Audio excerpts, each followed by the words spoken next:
നമസ്കാരം. സ്പോട്ട് ലൈവിലേക്ക് സ്വാഗതം. വിധവാ പെൻഷൻ മുടങ്ങിയപ്പോൾ തെരുവിൽ പിച്ചച്ചട്ടിയുമായി പ്രതിഷേധിച്ച മറിയക്കുട്ടിയുടെ പോരാട്ടം കോടതി വരെ എത്തി. അടിമാലിക്കാരുടെ മജിസ്ട്രേറ്റ് ഹൈക്കോടതിക്ക് VIP ആണ്. ആ VIPക്ക് ഇപ്പോൾ പെൻഷൻ നൽകാൻ സാമ്പത്തിക പരിമിതി ഉണ്ടെന്നാണ് സർക്കാർ ഹൈക്കോടതി അറിയിച്ചത്. അങ്ങനെയെങ്കിൽ മറിയക്കുട്ടി എങ്ങനെ അതിജീവിക്കുമെന്നടക്കമുള്ള ചോദ്യങ്ങൾ ഹൈക്കോടതി സർക്കാരിനോട് ഉന്നയിച്ചു. ഒരാൾക്ക് മാത്രമായി പെൻഷൻ നൽകാനാവില്ലെന്നാണ് സർക്കാരിന്റെ നിലപാട്. തീരുമാനം എന്ത് തന്നെ ആയാലും നിയമപരമായി മുന്നോട്ട് പോകുമെന്ന നിലപാടിലാണ് മറിയക്കുട്ടിയും. എല്ലാവർക്കും വീട്ടിൽ കൊണ്ട് തരാമെന്നാ പറഞ്ഞ അപ്പം 5-ാം മാസമായത് രാഷ്ട്രീയം അല്ലാതെ മുന്നോട്ട് തന്നെ പോകും. നിയമപരമായിട്ട് പോകും. അവൻ ഇറങ്ങി പോണം, അല്ലെ ഞങ്ങൾക്ക് തരണം, അല്ല അയാൾ ഇറങ്ങി പോണം. അതാണ് ഞങ്ങളെ മുഖ്യമായ കാര്യം. അയാൾ എന്തിനിരിക്കണമെന്നാ ചോദിക്കണം. ഈ കൊല്ലും പോലെ നടത്താതെ ഇയാൾക്കൊരു മര്യാദയുടെ ഭരിക്കാൻ പാടില്ല. ഇതുപോലെ വൃത്തികെട്ട ഒരു മുഖ്യമന്ത്രിനെ ഞാൻ ഇത്രയും പ്രായത്തിനിടയ്ക്ക് കണ്ടിട്ടില്ല. ഇത്ര ഒരു രാഷ്ട്രീയം. എന്ത് രാഷ്ട്രീയം? ഇയാളിങ്ങനെ സൂചിക്കാനും വിമാനത്തെ കയറി ഡാൻസ് കളിക്കാനാണോ കയറിയേക്കണേ?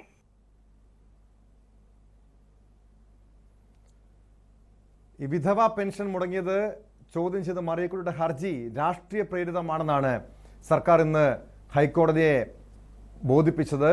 അത് കാരണം തുടക്കത്തിൽ ഈ പെൻഷൻ മുടങ്ങിയപ്പോൾ ആദ്യഘട്ടത്തിൽ തന്നെ പിച്ചച്ചട്ടിയുമായി തെരുവിലിറങ്ങി പ്രതിഷേധിച്ച മറിയക്കുട്ടിയുടെ പോരാട്ടം പിന്നീട് പരസ്യമായി സർക്കാരിനെതിരെയും മുഖ്യമന്ത്രിക്കെതിരെയും രൂക്ഷ വിമർശനം ഉന്നയിക്കുന്ന സാഹചര്യം പോലും ഉണ്ടായി. കാരണം സ്വാഭാവികമായ ഒരു 80 വയസ്സുകാരിയുടെ പ്രതികരണമായി മാത്രമാണ് അതിനെ കാണേണ്ടത്. അതിന് പിന്നിൽ രാഷ്ട്രീയ പ്രേരിതമെന്നൊക്കെയുള്ള സർക്കാരിൻ്റെ വാദങ്ങൾ കോടതി ഏത് രീതിയിലായിരിക്കും എടുക്കുക എന്നതുകൂടിയാണ് ഈ മണിക്കൂറിൽ പരിശോധിക്കുന്നത്. വിശദാംശങ്ങളുമായി നവമി ദിനേശ് ചേരുന്നുണ്ട്. നവമി, മറിയക്കുട്ടിയുടെ ഈ ഹർജി അതിന് രാഷ്ട്രീയ പ്രേരിതമാണെന്നുള്ള വാദങ്ങളാണ് സർക്കാർ ഉന്നയിക്കുന്നത്. എന്തായാലും ഇന്ന് ഇത് സംബന്ധിച്ച് മറിയക്കുട്ടിക്ക് പെൻഷൻ നൽകുമോ എന്നത് സംബന്ധിച്ച് സർക്കാർ നിലപാട് വ്യക്തമാക്കണമെന്ന് ഹൈക്കോടതി കഴിഞ്ഞ ദിവസം തന്നെ അറിയിച്ചതാണ്. പക്ഷേ കൂടുതൽ സമയം സർക്കാർ ആവശ്യപ്പെടുന്നു. മറിയക്കുട്ടിക്ക് മാത്രമായി പെൻഷൻ നൽകാൻ കഴിയില്ലെന്ന് പറയുന്നു. സാമ്പത്തിക പ്രതിസന്ധി ഉണ്ടെന്ന് വ്യക്തമാക്കുന്നു. ഇന്ന് തന്നെ ഈ കേസിലൊരു ഹൈക്കോടതിയുടെ ഭാഗത്തു നിന്ന് ഒരു തീർപ്പ് കൽപ്പിക്കുമോ?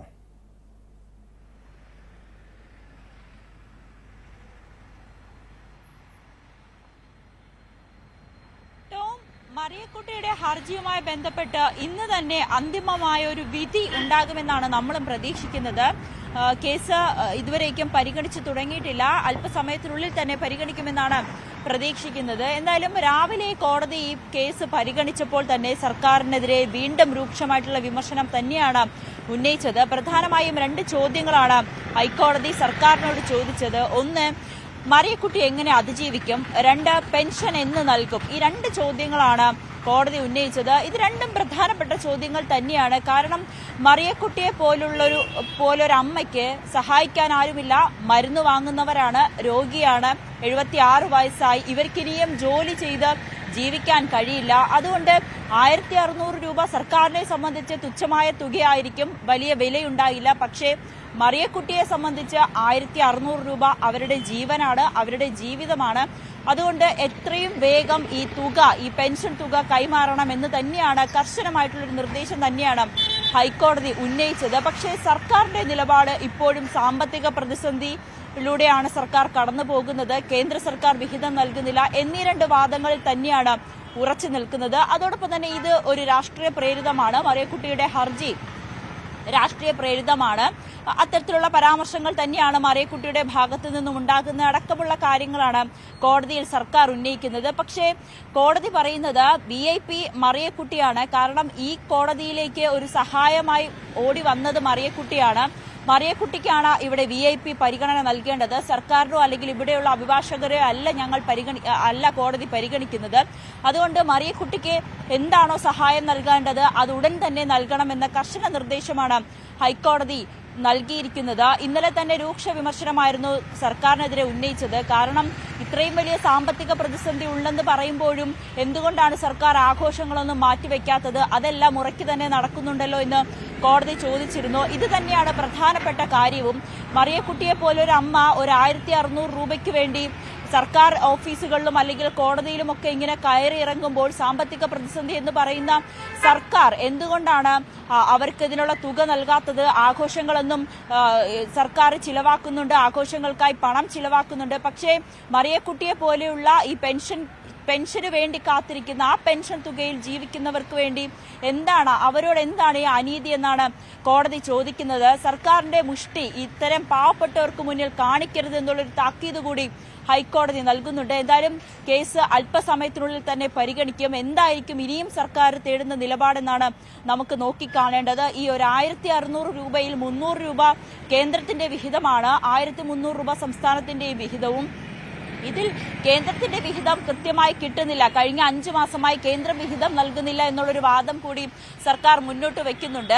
എന്തായാലും കേന്ദ്ര സർക്കാരിനോട് വിശദീകരണം ആവശ്യപ്പെട്ടിട്ടുണ്ട്. പക്ഷേ എന്തായാലും ഇന്ന് കേന്ദ്ര സർക്കാരിന് വേണ്ടിയിട്ടുള്ള അഭിഭാഷകൻ ഹൈക്കോടതി ഇപ്പോൾ പരിഗണിച്ചു തുടങ്ങിയിട്ടുണ്ട്. ജൂലൈക്ക് ശേഷം പെൻഷനുകളുടെ കേന്ദ്ര വിഹിതം ലഭിച്ചിട്ടില്ല എന്നാണ് സർക്കാർ ഇപ്പോൾ കോടതി അറിയിച്ചിരിക്കുന്നത്. 45 ലക്ഷം പെൻഷൻ ഗുണഭോക്താക്കൾ സംസ്ഥാനത്തുണ്ട്. കുടിശ്ശിക പെൻഷൻ എന്ന് നൽകുമെന്ന് ഇപ്പോൾ പറയാനാകില്ലെന്നും സർക്കാർ കോടതി അറിയിച്ചിട്ടുണ്ട്. ഇത് സംബന്ധിച്ച് മറിയക്കുട്ടിയുടെ പെൻഷനുമായി ബന്ധപ്പെട്ട ഹർജിയിൽ ഹൈക്കോടതി ഇപ്പോൾ വാദം തുടരുകയാണ്.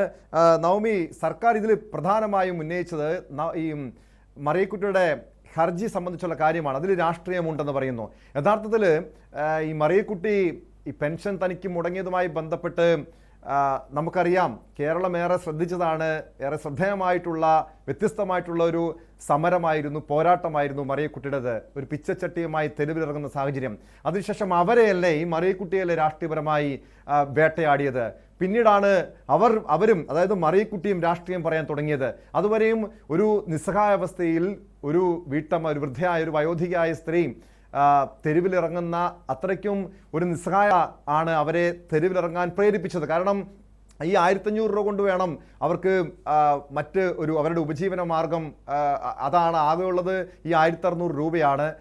മരുന്ന് വാങ്ങണം, ഭക്ഷണം കഴിക്കണം, ഇതിനൊക്കെ ഉള്ള തുകയാണ് നിഷേധിക്കപ്പെടുന്നത്.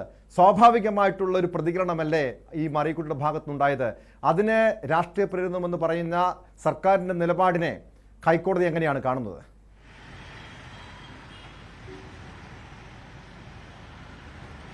അതെ, തീർച്ചയായും ടോമി. ഇടുക്കി അടിമാലി സ്വദേശിയാണ് മറിയക്കുട്ടി. 5 മാസമായി പെൻഷൻ നൽകുന്നില്ല. ഇതിന്റെ അടിസ്ഥാനത്തിലാണ് മരുന്ന് പോലും വാങ്ങാൻ കാശില്ലാത്തത് കൊണ്ടാണ് അവർ പിച്ചച്ചട്ടി ഇറങ്ങി കടകൾ തോറും കാശിനു വേണ്ടി നടന്നത്. ഈ ദൃശ്യങ്ങളടക്കം നമ്മൾ വാർത്തയാക്കിയിരുന്നു. ഇത് വാർത്തയായതിനു ശേഷം ഇതൊരു രാഷ്ട്രീയ പ്രേരിതമാണ് എന്നുള്ളൊരു വാദവുമായി സർക്കാരും രംഗത്ത് വന്നിരുന്നു. പ്രതിപക്ഷമടക്കം മറിയക്കുട്ടിയുടെ ഈ വിഷയം ഉന്നയിച്ചതാണ്. അതൊരു പ്രതിഷേധമായി തന്നെ മുന്നോട്ട് പോയതും കൂടിയാണ്. ആ സമയത്ത് തന്നെ പാർട്ടിയുടെ മുഖപത്രത്തിൽ അടക്കം മറിയക്കുട്ടിക്കെതിരെ അപകീർത്തികരമായ പരാമർശമുണ്ടായിരുന്നു. അവരുടെ മകൾ വിദേശത്ത് ജോലി ചെയ്യുന്നു, സാമ്പത്തികമായി ബുദ്ധിമുട്ടില്ല, വീടുണ്ടെന്നടക്കമുള്ള കാര്യങ്ങളൊക്കെ മുഖപത്രത്തിലടക്കം വന്നിരുന്നു. പിന്നീട് ഇത് കള്ളമാണെന്ന് തെളിയുകയും പാർട്ടി ക്ഷമാപണം നടത്തുന്ന മുഖപത്രത്തിൽ തന്നെ പിറ്റേന്ന് മറിയക്കുട്ടിക്ക് മാപ്പ് പറഞ്ഞുകൊണ്ടുള്ള വാർത്തയൊക്കെ വന്നിരുന്നു. ഇത് തുടക്കം മുതൽ തന്നെ മറിയക്കുട്ടിയുടേതൊരു രാഷ്ട്രീയ പ്രേരിതമായിട്ടുള്ള സമരമാണ്, അല്ലെങ്കിൽ അത്തരത്തിലുള്ളൊരു നീക്കമാണ് എന്നടക്കമുള്ള കാര്യങ്ങളായിരുന്നു തുടക്കത്തിൽ തന്നെ വന്നുകൊണ്ടിരുന്നത്. പക്ഷേ പിന്നീട് കേരളം കണ്ടതാണ് മറിയക്കുട്ടിയെ പോലെ നിരവധി അമ്മമാർ ഇത്തരത്തിൽ പെൻഷൻ മുടങ്ങിയത് കാരണം ജീവിക്കാൻ നിവൃത്തിയില്ലാതെ, അല്ലെങ്കിൽ മരുന്ന് വാങ്ങാൻ നിവൃത്തിയില്ലാതെ, ഒരു നേരത്തെ ആഹാരം പോലും കഴിക്കാൻ നിവൃത്തിയില്ലാതെ ഇരിക്കുന്ന ദൃശ്യങ്ങളും വാർത്തകളും ഒക്കെ നമ്മൾ കണ്ടതാണ്. അതുകൊണ്ട് ഇത്തരത്തിൽ സർക്കാരിന്റെ ഇതൊരു രാഷ്ട്രീയ പ്രേരിതമായിട്ടുള്ള രീതിയാണ്, അല്ലെങ്കിൽ ഒരു നിലപാടാണ് എന്നുള്ളൊരു വാദത്തെ അത് സർക്കാർ പോലും, കോടതി പോലും അംഗീകരിക്കുന്നില്ല. കാരണം കോടതി ചോദിക്കുന്നത് ഇത് തന്നെയാണ്, മറിയക്കുട്ടിയുടെ അവരെങ്ങനെ ജീവിക്കും? ഈ ഒരു 1600 രൂപ പെൻഷൻ ലഭിച്ചില്ലെങ്കിൽ അവരെങ്ങനെ ജീവിക്കും? ഇത് തന്നെയാണ് കോടതി ചോദിക്കുന്നത്. ഇവരുടെ ചെലവ് ഏറ്റെടുക്കാൻ ഈ പെൻഷൻ ലഭിക്കാത്ത ഒരുപാട് അമ്മമാരുണ്ടാകും, പക്ഷേ അവരുടെ കാര്യം തങ്ങൾക്കറിയില്ല. പക്ഷേ ആകെ ചോദിക്കുന്നത് ഇതാണ്, മറിയക്കുട്ടിയുടെ ചിലവ് ഏറ്റെടുക്കാൻ സർക്കാർ തയ്യാറാണോ? ഇനിയുള്ള 3 മാസത്തെ മറിയക്കുട്ടിയുടെ ചിലവ് ഏറ്റെടുക്കാൻ സർക്കാർ തയ്യാറാണോ എന്നൊരു ചോദ്യം കൂടി ഹൈക്കോടതി ഉന്നയിച്ചിട്ടുണ്ട്. എന്തായാലും സർക്കാരിനെ സംബന്ധിച്ച് പ്രധാനമായും ഉന്നയിക്കുന്ന 2 വാദങ്ങൾ, ഒന്ന് സാമ്പത്തിക പ്രതിസന്ധി, മറ്റൊന്ന് കേന്ദ്രത്തിന്റെ വിഹിതം ലഭിക്കുന്നില്ല എന്നതാണ്. ഇത് തന്നെയാണ് വാദം തുടങ്ങിയ വേളയിലും സർക്കാർ പറയുന്നത്. ജൂലൈക്ക് ശേഷം പെൻഷനുകളുടെ കേന്ദ്രവിഹിതം ലഭിച്ചിട്ടില്ല. 45 ലക്ഷം ഗുണഭോക്താക്കൾ ഉണ്ട്, പെൻഷൻ ഗുണഭോക്താക്കൾ ഉണ്ട് സംസ്ഥാനത്ത്. കുടിശ്ശിക പെൻഷൻ എന്ന് നൽകുമെന്ന് ഇപ്പോൾ പറയാനാകില്ല എന്നാണ് സർക്കാർ വീണ്ടും ആവർത്തിക്കുന്നത്. സർക്കാർ പെൻഷൻ കുടിശ്ശിക നൽകാൻ എല്ലാ സാധ്യതകളും തേടുന്നുണ്ട്. ഒപ്പം തന്നെ ബജറ്റിൽ വിഹിതമല്ലേ എന്ന് ഉള്ള ചോദ്യമാണ് കോടതി ഉന്നയിക്കുന്നത്. ഇത്തരത്തിൽ സർക്കാർ ഇപ്പോഴും പെൻഷൻ നൽകാൻ കഴിയില്ല എന്ന വാദത്തിൽ തന്നെയാണ് ഉറച്ചു നിൽക്കുന്നത്. നേരത്തെ കോടതി രാവിലെ ചോദിച്ച പോലെ സർക്കാരിന്റെ മുഷ്ടി പാവങ്ങൾക്ക് മേൽ ഉയർത്തണോ എന്നുള്ളൊരു ചോദ്യം തന്നെയാണ് പൊതുസമൂഹവും ചോദിക്കുന്നത്. കാരണം ഈ ഒരു 1600 രൂപ സംസ്ഥാനത്തെ സംബന്ധിച്ച വലിയൊരു തുകയായിരിക്കില്ല. വിവരങ്ങൾ നൽകുന്നത്. ബജറ്റ് വിഹിതമില്ല എന്നുകൂടി സർക്കാർ ഇപ്പോൾ ചോദിക്കുന്നുണ്ട്. കാരണം ഈ പെൻഷൻ നൽകുന്നതുമായി ബന്ധപ്പെട്ട് സാമ്പത്തിക പ്രതിസന്ധിയാണ് സർക്കാർ ചൂണ്ടിക്കാണിക്കുന്നത്. പക്ഷേ ഈ കേരളീയം പോലെ അതിനുശേഷം നവകേരള സദസ്സ് അങ്ങനെ വലിയ ദൂർത്തൊക്കെ കേരളം ഈ ദിവസങ്ങളിൽ കണ്ടതാണ്. സ്വാഭാവികമായും അത്തരം ചോദ്യങ്ങളാണ് സർക്കാരിന് മുന്നിൽ ഹൈക്കോടതിയും ചോദിക്കുന്നത്. ഈ രീതിയിലൊക്കെ ദൂർത്ത് കാണിക്കുമ്പോഴും സാധാരണക്കാരുടെ പട്ടിണിപ്പാവങ്ങളുടെ അവസ്ഥ എന്തുകൊണ്ട് സർക്കാർ കാണുന്നില്ല? മറിയക്കുട്ടിയെ പോലുള്ള ഈ പെൻഷൻ കൊണ്ട് ജീവിക്കുന്ന മരുന്ന് വാങ്ങുന്ന ആളുകളുടെ അവസ്ഥയ്ക്കാണ് സർക്കാർ പ്രഥമ പരിഗണന നൽകേണ്ടതെന്നാണ് ഹൈക്കോടതിയും ചൂണ്ടിക്കാണിക്കുന്നത്. എന്തായാലും അല്പസമയത്തിന് തന്നെ മറിയക്കുട്ടിയുടെ ഹർജിയിൽ ഹൈക്കോടതി വിധി പറയുമെന്ന് പ്രതീക്ഷിക്കാം. സ്പോട്ട് ലൈവിന് പോകുന്നത് തിരുവനന്തപുരം ആറ്റിങ്ങലിലേക്കാണ്. ആറ്റിങ്ങൽ ആലങ്കോട് കോൺഗ്രസ് CPM പ്രവർത്തകരുടെ വീടിന് നേരെ കഴിഞ്ഞ രാത്രി ആക്രമണമുണ്ടായി. യൂത്ത് കോൺഗ്രസ് ആറ്റിങ്ങൽ നിയോജക മണ്ഡലം പ്രസിഡന്റ് സുഹൈലിന്റെയും CPM ആറ്റിങ്ങൽ നഗരസഭാ കൗൺസിലർ നജാമിന്റെ വീടുമാണ് ആക്രമിക്കപ്പെട്ടത്. ആക്രമണത്തിൽ DYFI ജില്ലാ കമ്മിറ്റി അംഗം അനസിനെ കസ്റ്റഡിയിലെടുത്തു. മുഖ്യമന്ത്രിക്ക് നേരെ കരിങ്കൊടി കാണിച്ചതിൽ മേഖലയിൽ DYFI യൂത്ത് കോൺഗ്രസ് സംഘർഷാവസ്ഥ തുടരുകയാണ്. ഡാൻ കുര്യൻ ചേരുന്നുണ്ട്. ഡാൻ, ഈ മുഖ്യമന്ത്രിക്ക് നേരെ കരിങ്കൊടി പ്രതിഷേധം, അതിനു പിന്നാലെയായിരുന്നു യൂത്ത് കോൺഗ്രസ് നേതാവിൻ്റെ വീട്ടിൽ കയറി DYFIക്കാരുടെ തേർവാഴ്ച കണ്ടത്. അവരുടെ വീട്ടുകാരെ പോലും മർദ്ദിക്കുന്ന, സ്ത്രീകളെപ്പോലും ക്രൂരമായി മർദ്ദിക്കുന്ന സാഹചര്യമുണ്ടായി. വീട് അടിച്ചു തകർക്കുന്ന സാഹചര്യം. പിന്നീടത് കോൺഗ്രസും തിരിച്ചടിക്കുന്നു. ഇപ്പോഴും അവിടെ സംഘർഷാവസ്ഥ നിലനിൽക്കുകയാണോ ഡാൻ? ടോം, അതായത് നവകേരള സദസ്സ് കൊല്ലം ജില്ലയിലേക്ക് പ്രവേശിച്ചതിന് തൊട്ടു പിന്നാലെയാണ് ഈ കരിങ്കൊടി കാണിച്ചതുമായി ബന്ധപ്പെട്ട യൂത്ത് കോൺഗ്രസ് പ്രവർത്തകരും പോലീസും തമ്മിൽ ഉണ്ടായ മർദ്ദനം അല്ലെങ്കിൽ തർക്കങ്ങൾ പലപ്പോഴും DYFI പ്രവർത്തകരും യൂത്ത് കോൺഗ്രസ് പ്രവർത്തകരും തമ്മിലുള്ള നേർക്കുനേർ ഏറ്റുമുട്ടലിലേക്ക് മാറുന്ന സാഹചര്യമുണ്ടായത്. അതിൻ്റെ തനി ആവർത്തനം തന്നെയായിരുന്നു ഇന്നലെ അടക്കം കല്ലമ്പലത്തും ആറ്റിങ്കലിലും കാണാൻ കഴിഞ്ഞത്. വലിയ തരത്തിലുള്ള സംഘർഷം, അതായത് കരിങ്കൊടി കാണിക്കാൻ എത്തുന്ന യൂത്ത് കോൺഗ്രസ് പ്രവർത്തകരെ DYFI പ്രവർത്തകർ കയ്യേറ്റം ചെയ്യാൻ ശ്രമിക്കുകയും അത് ചോദ്യം ചെയ്തുകൊണ്ട് കൂടുതൽ യൂത്ത് കോൺഗ്രസ് പ്രവർത്തകർ സംഘടിച്ചെത്തി DYFIയുടെ ഭാരവാഹിത്വത്തിലുണ്ടായിരുന്ന ചില നേതാക്കൾക്കടക്കം വലിയ തരത്തിൽ മർദ്ദനമേൽക്കുകയും ചെയ്തതിന് പിന്നാലെയാണ് ഇന്നലെ ദൃശ്യങ്ങളിൽ ഇപ്പോൾ കാണുന്ന തരത്തിൽ ഒരു സംഘം ആളുകൾ ചേർന്ന് DYFIയുടെ പ്രവർത്തകർ ചേർന്ന് യൂത്ത് കോൺഗ്രസ് നേതാവ് സുഹൈലിൻ്റെ വീടിന് നേരെ സംഘടിതമായ ആക്രമണം ഉണ്ടായത്. ആ വീട് അടിച്ച് തകർത്തു എന്ന വിവരങ്ങളാണ് ലഭിക്കുന്നത്. പക്ഷേ സുഹൈൽ വീട്ടിലുണ്ടായിരുന്നില്ല. സുഹൈലിൻ്റെ നേതൃത്വത്തിലായിരുന്നു കഴിഞ്ഞ ദിവസം DYFI പ്രവർത്തകർക്ക് മർദ്ദനമേറ്റതെന്ന് ആരോപിച്ചുകൊണ്ടായിരുന്നു DYFIയുടെ പ്രത്യാക്രമണം. എന്തായാലും ഇന്നും നവകേരള സദസ്സുമായി ബന്ധപ്പെട്ട് മുഖ്യമന്ത്രിയുടെ വാഹനവ്യൂഹം കടന്നു പോകുന്ന വഴിയിൽ യൂത്ത് കോൺഗ്രസ് പ്രവർത്തകർ കരിങ്കൊടി കാണിക്കാൻ ശ്രമിക്കുകയും അത് ചോദ്യം ചെയ്തുകൊണ്ട് DYFI പ്രവർത്തകർ തെരുവിലിറങ്ങുകയും ചെയ്തു. യഥാർത്ഥത്തിൽ ഒരു നേർക്കുനേർ ഏറ്റുമുട്ടലായി മാറിയിരിക്കുകയാണ്. നാളെ സമാപിക്കുന്ന ഒരു സാഹചര്യമുണ്ട്. ഇന്ന് പാറശാലയിലേക്ക് കൂടി നവകേരള സദസ്സുമായി ബന്ധപ്പെട്ട മുഖ്യമന്ത്രിയും മറ്റ് മന്ത്രിമാരും എത്തുന്ന ഒരു പശ്ചാത്തലമുണ്ട്. അവിടെയും സമാനമായ രീതിയിൽ കരിങ്കൊടി പ്രതിഷേധം മുഖ്യമന്ത്രിക്ക് നേരെ ഉണ്ടാകുമെന്നാണ് പോലീസിന് ലഭ്യമാകുന്ന വിവരം. അതുകൊണ്ട് നവകേരള സദസ്സുമായി ബന്ധപ്പെട്ട മുഖ്യമന്ത്രിയുടെ വാഹനവ്യൂഹം കടന്നു പോകുന്ന എല്ലാ റൂട്ടുകളിലും വലിയ തരത്തിലുള്ള സുരക്ഷ പോലീസ് ഒരുക്കിയിട്ടുണ്ട്. പക്ഷേ പോലീസിന് തലവേദനയാകുന്നത് DYFI പ്രവർത്തകരും യൂത്ത് കോൺഗ്രസ് പ്രവർത്തകരും നേർക്കുനേർ ഏറ്റുമുട്ടലിലേക്ക് മാറുന്ന ഒരു പശ്ചാത്തലം വലിയ തരത്തിൽ പലയിടങ്ങളിലും സംഘർഷങ്ങളിലേക്ക് വഴിമാറിയിരിക്കുന്ന ഒരു സാഹചര്യത്തിൽ തന്നെയാണ് ടോം.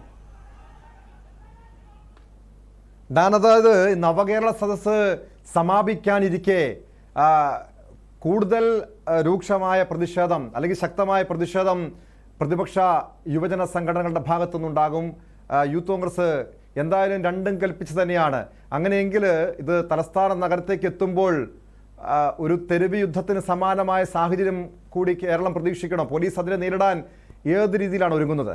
ടോം, കഴിഞ്ഞ 2 ദിവസങ്ങളായി, അതായത് ഇന്ന് മാത്രമാണ് തലസ്ഥാന നഗരം അല്പശാന്തമായിരിക്കുന്നത്. കാരണം മിനിഞ്ഞാന്ന യൂത്ത് കോൺഗ്രസിന്റെ നേതൃത്വത്തിൽ സെക്രട്ടേറിയറ്റിലേക്ക് നടന്ന സമാനതകളില്ലാത്ത ഒരു പ്രതിഷേധം, അവിടെ നിരവധി പോലീസ് ഉദ്യോഗസ്ഥർക്കടക്കം പരിക്കേൽക്കുന്ന സാഹചര്യം. സാധാരണയായി 1 മണിക്കൂറിൽ കൂടുതലൊന്നും ഇത്തരം സംഘർഷങ്ങൾ നീണ്ടു നിൽക്കാറില്ല. പോലീസ് ലാത്തി ചാർജ് നടത്തിയത് അടിച്ചമർത്തുക തന്നെ ചെയ്യാറുണ്ട്. പക്ഷേ മിനിഞ്ഞാന്ന് അത്തരം ഒരു കാഴ്ചയല്ല സെക്രട്ടേറിയറ്റിന് മുമ്പിൽ കണ്ടത്. 4 മണിക്കൂർ അക്ഷരാർത്ഥത്തിൽ നഗരം സ്തംഭിക്കുന്ന തരത്തിലേക്ക് ഈ പ്രതിഷേധങ്ങൾ നീങ്ങുകയായിരുന്നു, സംഘർഷങ്ങൾ നീളുകയായിരുന്നു. പക്ഷേ പോലീസ് ഇന്നലെ കൃത്യമായി തിരിച്ചടിച്ചു. KSUവിന്റെ നേതൃത്വത്തിൽ DGP ഓഫീസിലേക്ക് നടത്തിയ മാർച്ചിന് നേരെ. നാളെയും സമാനമായ വിഷയം ഉന്നയിച്ചുകൊണ്ട് കോൺഗ്രസിന്റെ നേതൃത്വത്തിൽ മുഴുവൻ MPമാരും DGP ഓഫീസിലേക്ക് പോലീസ് മർദ്ദനത്തിനെതിരെ മാർച്ച് നടത്താൻ ഇരിക്കുകയാണ്. എന്തായാലും ഈ കൊല്ലത്തേക്ക് ഈ നവകേരള സദസ്സ് എത്തിയതിന് പിന്നാലെ യുവമോർച്ച പ്രവർത്തകർ കൂടി മുഖ്യമന്ത്രിയെ കരിങ്കൊടി കാണിക്കുന്ന നടപടികളിലേക്ക് കടന്ന് ഒരു ശക്തമായ പ്രതിരോധം തീർക്കുന്ന, അല്ലെങ്കിൽ പ്രതിഷേധം തെരുവിലേക്ക് വ്യാപിപ്പിക്കുന്ന ഒരു നിലയിലേക്ക് കാര്യങ്ങൾ എത്തിയിട്ടുണ്ട്. അതുകൊണ്ടാണ് നവകേരള സദസ്സ് കാസർഗോഡ് നിന്ന് തുടങ്ങി ഇവിടേക്ക് എത്തുന്ന പശ്ചാത്തലത്തിൽ ഒരുപക്ഷെ യുവമോർച്ച പ്രവർത്തകർ കൂടി തെരുവിലിറങ്ങുന്ന സാഹചര്യം അത് കൊല്ലം തൊട്ട് മാത്രമാണ് കാണാൻ കഴിഞ്ഞത്. അത് ആറ്റിങ്ങലും ഒപ്പം തന്നെ ആലക്കോട് മറ്റ് സ്ഥലങ്ങളെല്ലാം പിന്നിട്ടായി ഇപ്പോൾ പാറശാലയിലേക്ക് ഇന്ന് വൈകുന്നേരത്തോടെ നവകേരള സദസ്സ് എത്തും. അപ്പോൾ കൃത്യമായി പ്രതിഷേധവുമായി യൂത്ത് കോൺഗ്രസ് പ്രവർത്തകർക്ക് പുറമെ യുവമോർച്ച പ്രവർത്തകർ കൂടി തെരുവിലേക്ക് ഇറങ്ങുമ്പോൾ അത് പോലീസിനെ സംബന്ധിച്ച വലിയൊരു ക്രമസമാധാന പ്രശ്നം തന്നെയായി മാറുകയാണ്. കാരണം സാധാരണയായി കരിങ്കൊടി കാണിക്കുന്ന പ്രവർത്തകരെ പോലീസ് അവിടെ നിന്ന് ബലം പ്രയോഗിച്ച് നീക്കി വാഹനവ്യൂഹം കടന്നു പോകുന്നതോടെ തീരുന്ന പ്രശ്നങ്ങളാണ്. പക്ഷേ ഇത് നേർക്കുനേർ ഇരു വിഭാഗങ്ങൾ തമ്മിൽ ഏറ്റുമുട്ടുന്ന സാഹചര്യത്തിലേക്കും ഏറ്റുമുട്ടുന്നവരുടെ വീടുകൾക്ക് നേരെ പിന്നീട് അർദ്ധരാത്രിയിൽ അക്രമം നടക്കുന്ന സാഹചര്യത്തിലേക്കുമൊക്കെ കാര്യങ്ങൾ എത്തുമ്പോൾ അതൊരു വലിയ ക്രമസമാധാന പ്രശ്നമായി നഗരത്തിൽ, തിരുവനന്തപുരം ജില്ലയിൽ പ്രത്യേകിച്ച് മാറിയിരിക്കുന്നു എന്ന് തന്നെ പറയേണ്ടി വരും. തീർച്ചയായും ഞാൻ സൂചിപ്പിച്ചതുപോലെ വലിയൊരു ക്രമസമാധാന പ്രശ്നമായി മാറും. ഞാൻ ഈ ആറ്റിങ്ങൽ ആലങ്കോട്ട ഇപ്പോഴത്തെ സാഹചര്യം എങ്ങനെയാണ്? കാരണം യൂത്ത് കോൺഗ്രസും DYFIയും പരസ്പരം നേർക്കുനേർ ഏറ്റുമുട്ടുന്നു. ആ ഏറ്റുമുട്ടൽ, തെരുവിലെ ഏറ്റുമുട്ടൽ വീടുകളിലേക്ക് മാറുന്നു. ഇപ്പോഴൊരു സമാധാന അന്തരീക്ഷം അവിടെ ഉണ്ടോ? പോലീസ് എത്രത്തോളം പോലീസ് കാവലിലാണ് ഈ ആലങ്കോട് എന്ന പ്രദേശം? ഈ അക്രമികൾക്കെതിരെ എന്ത് നടപടി സ്വീകരിക്കാൻ പോലീസിന് കഴിഞ്ഞിട്ടുണ്ട്? ഈ 2 പക്ഷത്തെയും, അതായത് ഈ അക്രമികളായിട്ടുള്ള സംഘർഷമുണ്ടാക്കിയ യൂത്ത് കോൺഗ്രസ് DYFI പ്രവർത്തകരിൽ എത്ര പേരാണ് നിലവിൽ ഈ കേസുമായി ബന്ധപ്പെട്ട് പോലീസിന്റെ കസ്റ്റഡിയിലുള്ളത്? ടോം, എത്ര പേരാണ് കസ്റ്റഡിയിലുള്ളത് എന്നെ സംബന്ധിച്ച വ്യക്തമായ വിവരങ്ങളൊന്നും പോലീസിന്റെ ഭാഗത്തു നിന്ന് ലഭ്യമായിട്ടില്ല. പക്ഷേ ഇന്ന് നവകേരള സദസ്സുമായി ബന്ധപ്പെട്ട ഏറ്റവും ഒടുവിൽ സംഘർഷങ്ങൾ ഉണ്ടായിരിക്കുന്നത് അരുവിക്കര മണ്ഡലത്തിലെ കുറ്റിച്ചലിലാണ്. കുറ്റിച്ചൽ കള്ളോട് യൂത്ത് കോൺഗ്രസ് പ്രവർത്തകരും DYFI പ്രവർത്തകരും തമ്മിൽ ഏറ്റുമുട്ടലുണ്ടായിരിക്കുന്നു. കഴിഞ്ഞ ദിവസം ആറ്റിങ്കലിലും ആലങ്കോടും ഒക്കെ കണ്ട സംഭവങ്ങളുടെ തുടർച്ചയാണ് അരുവിക്കരയിലേക്ക് കൂടി വ്യാപിക്കുന്നത് എന്ന് വേണം മനസ്സിലാക്കാൻ. കാരണം അക്ഷരാർത്ഥത്തിൽ തെരുവ് യുദ്ധമായി മാറുകയാണ് ഈ പ്രതിഷേധ സമരങ്ങൾ. നവകേരള സദസ്സുമായി ബന്ധപ്പെട്ട നഗരത്തിന്റെ വിവിധ ഇടങ്ങളിൽ, വിവിധ മണ്ഡലങ്ങളിൽ സ്ഥാപിച്ചിട്ടുള്ള ഫ്ലെക്സ് ബോർഡുകൾ അടിച്ചു തകർക്കുന്നതുമായി ബന്ധപ്പെട്ടാണ് ഇത്തരത്തിൽ വ്യാപകമായ അക്രമ സംഭവങ്ങൾ തുടങ്ങുന്നത് എന്നാണ് പോലീസിന് ലഭ്യമാകുന്ന വിവരം. പക്ഷേ നവകേരള സദസ്സിന്റെ ഫ്ലെക്സ് ബോർഡുകൾ തകർക്കാൻ ശ്രമിക്കുന്നവർക്ക് നേരെ വലിയ ചെറുത്തുനിൽപ്പാണ് DYFI പ്രവർത്തകരുടെ നേതൃത്വത്തിൽ ഉണ്ടായിക്കൊണ്ടിരിക്കുന്നത്. അത് തന്നെയാണ് പലപ്പോഴും നേർക്കുനേർ ഏറ്റുമുട്ടലായി മാറിക്കൊണ്ടിരിക്കുന്നതും. എന്തായാലും നഗരത്തിലേക്ക് നാളെ വട്ടിയൂർക്കാവിലാണ് ഈ നവകേരള സദസ്സിന്റെ സമാപനം. ഡാൻ കുര്യനാണ് വിവരങ്ങൾ നൽകുന്നത്. തലസ്ഥാന നഗരത്തിലേക്ക് നവകേരള സദസ്സെത്തുമ്പോൾ അത് കൂടുതൽ പ്രതിഷേധങ്ങൾ ഉണ്ടാകാം, തിരിച്ചടിക്കുമെന്ന ഒരു വെല്ലുവിളി തന്നെയാണ് CPM DYFI പ്രവർത്തകരുടെ ഭാഗത്തു നിന്നും ഉണ്ടാകുന്നത്. ഒരുപക്ഷെ അത് തെരുവ് യുദ്ധമായി മാറാം. പോലീസിന്റെ ഭാഗത്തു നിന്നും കർശനമായ നടപടിയാണ് സ്വീകരിക്കേണ്ടത്. സ്പോട്ട് ലൈവിലേക്ക് തിരികെ എത്താം ഇടവേളയ്ക്ക് ശേഷം.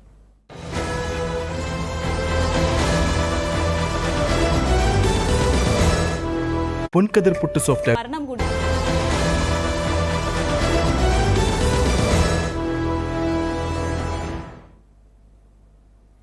സ്പോട്ട് ലൈവിലേക്ക് വീണ്ടും. പുനലൂരിൽ ഭാര്യയെയും 7 വയസ്സുകാരിയായ മകളെയും വെട്ടിപ്പരിക്കേൽപ്പിച്ച ശേഷം യുവാവ് തീ കൊളുത്തി ആത്മഹത്യ ചെയ്തു. പത്തനാപുരം സ്വദേശി രൂപേഷാണ് മരിച്ചത്. ഭാര്യയെയും മകളെയും ആക്രമിച്ച ശേഷമായിരുന്നു ആത്മഹത്യ.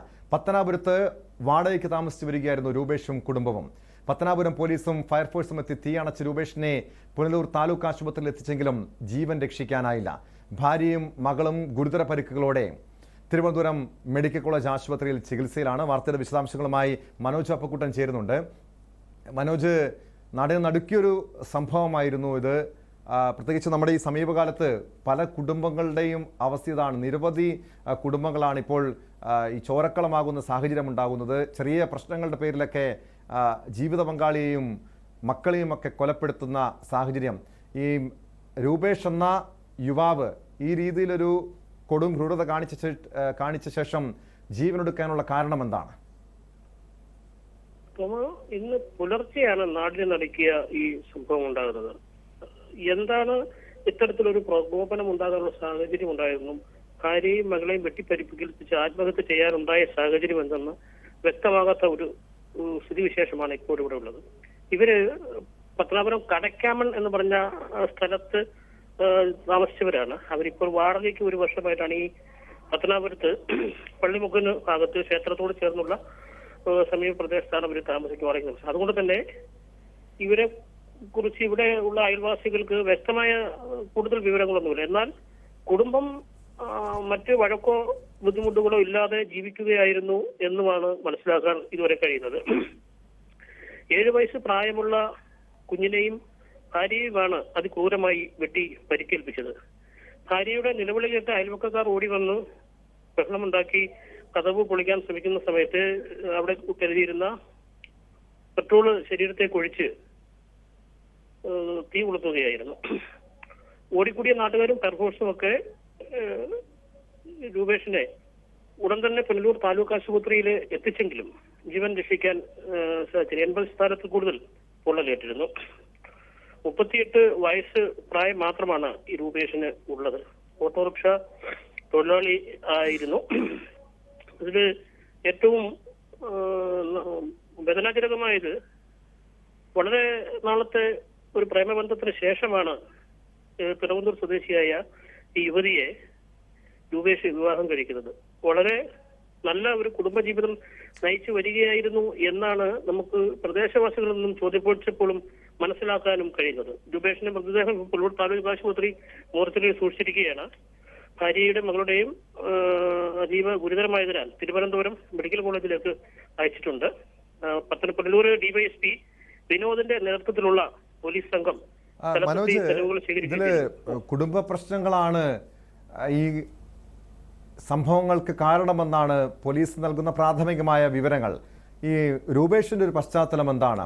സാധാരണ നമുക്കറിയാം, ഈ ലഹരിക്ക് അടിമകളായവരാണ് ഈ രീതിയിൽ മക്കളെയും ഭാര്യയും ഒക്കെ ആക്രമിക്കുന്നത്. അതിൽ ലഹരി അതല്ലെങ്കിൽ മദ്യമൊക്കെ വില്ലനാകുന്നുണ്ട്. ഇവിടെയും ഇയാളുടെ ഒരു പശ്ചാത്തലം എന്താണ്? ഇത്തരം ലഹരി ഉപയോഗിക്കുന്ന വ്യക്തിയാണോ? ഏതെങ്കിലും ക്രിമിനൽ കേസുകൾ ഇതിനു മുമ്പ് ഉൾപ്പെട്ടിട്ടുള്ള വ്യക്തിയാണോ ഈ രൂപേഷ്? അല്ല, അങ്ങനെ ക്രിമിനൽ പശ്ചാത്തലമൊന്നും പോലീസിന്റെ ഭാഗത്തൊന്നും നമുക്കറിയാൻ കഴിഞ്ഞിട്ടില്ല. അത് ലഹരി സ്വാഭാവികമായി നിലയിലുള്ളതിൽ നിന്നും അമിത ലഹരി ഉപയോഗം ഉള്ളതായും നമുക്ക് മനസ്സിലാക്കാൻ സാധിച്ചിട്ടില്ല. അത്തരത്തിലൊരു അഭിപ്രായ പ്രകടനങ്ങൾ ആരുടെ ഭാഗത്തുനിന്നും ഉണ്ടായിട്ടില്ല. കടക്കാമൺ സ്വദേശിയാണ്. കടക്കാമൺ എന്നുള്ള ആ ഗ്രാമത്തിൽ അന്വേഷിച്ചപ്പോഴും അത്തരത്തിലുള്ള ഒരു അമിതമായ ലഹരിക്ക് അടിമയാണ് എന്നുള്ള നിലയിലുള്ള കാര്യങ്ങളൊന്നും ആരിൽ നിന്നും നമുക്ക് മനസ്സിലാക്കാൻ സാധിച്ചിട്ടില്ല. പക്ഷെ എന്താണ് ഇത്തരത്തിലൊരു പ്രകോപനം ഉണ്ടാകാനും ഒറ്റ രാത്രിയിലാണ് ഈ പ്രകോപനം ഉണ്ടാകുകയും ഭാര്യയും മകളെ ആക്രമിക്കുകയും ആത്മഹത്യ ചെയ്യുകയും ചെയ്യുന്നത്. അതിന്റെ ആ കാരണം എന്താണെന്നുള്ളത് പോലീസ് അന്വേഷിച്ച് വരികയാണ്. നിലവിൽ ഔദ്യോഗികമായിട്ടുള്ള ഒരു വിശദീകരണം ഇതുവരെ നമുക്ക് ലഭിച്ചിട്ടില്ല.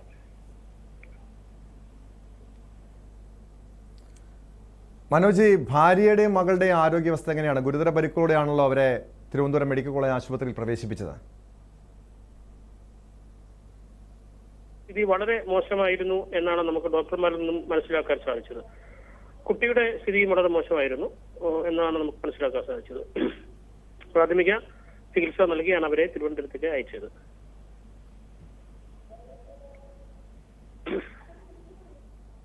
വ്യക്തമാണ്. മനോജ് അപ്പുക്കുട്ടനാണ് പുനലൂരിൽ നിന്നും വിവരങ്ങൾ നൽകിയത്. കൊല്ലം പുനലൂരിലാണ് ഭാര്യയെയും 7 വയസ്സുകാരിയായ മകളെയും വെട്ടിപ്പരിക്കേൽപ്പിച്ച ശേഷം യുവാവ് തീ കൊളുത്തി ജീവനൊടുക്കിയത്. സ്പോട്ട് ലൈവ് പൂർണ്ണമാകുന്നു. നമസ്കാരം.